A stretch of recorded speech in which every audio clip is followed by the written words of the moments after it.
Saat penjaga toko lengah, kedua suami istri ini mencuri perhiasan di toko itu dengan cara menempelkan perhiasan di kakinya menggunakan double type. Lalu pria ini pura-pura meminta carikan emas seperti yang ia inginkan agar penjual emas itu tidak melihat aksinya bersama sang istri.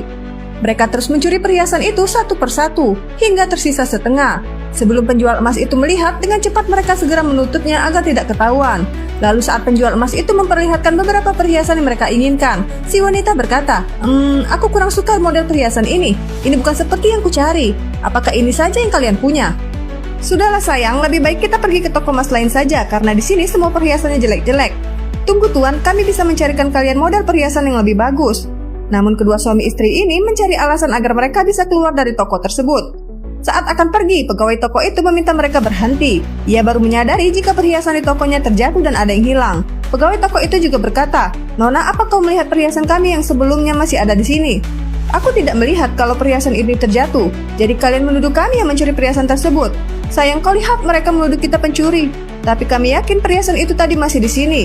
"Iya, setelah kami memilih perhiasan untukmu, tiba-tiba perhiasan tersebut menghilang." Namun wanita ini masih saja menyangkal jika ia dan suaminya tidak mencuri perhiasan tersebut. Ia juga meminta pegawai toko tersebut tidak asal menuduhnya pencuri tanpa ada bukti yang jelas. Pegawai toko itu meminta mereka agar segera mengembalikan perhiasan yang telah mereka curi.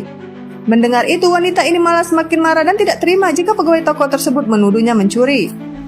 Namun saat ia mengajak suaminya pergi, seorang pria datang menahannya. Wanita ini berkata, "Ada apa lagi? Kau juga mau menuduh kami mencuri perhiasan di sini? Baiklah, jika kau tidak mencurinya, tolong kau angkat celanamu. Aku mau lihat apa yang kau sembunyikan di sana." Mendengar itu, seketika wanita tersebut pun terdiam. Namun suaminya mencoba menyangkal karena takut perbuatan mereka diketahui oleh pria itu. "Kalian tidak usah berbohong lagi. Aku tahu kalian menyembunyikan emas itu di dalam celanamu. Bahkan pegawai kami melihat satu perhiasan jatuh di bawah. Jika kalian masih tidak mau mengaku, mari kita ke kantor polisi biar polisi saja memeriksa kalian." Karena takut, mereka akhirnya menyerah dan mengembalikan perhiasan yang mereka sembunyikan di kakinya. Wanita ini juga meminta agar pria itu tidak melaporkannya ke polisi dan memaafkan atas kesalahan yang telah mereka perbuat. Namun pria itu tetap akan membawa mereka ke kantor polisi sebagai efek jera, agar mereka tidak akan mengulanginya lagi. Sekian dari cerita ini, nantikan film menarik lainnya hanya di Ataraska.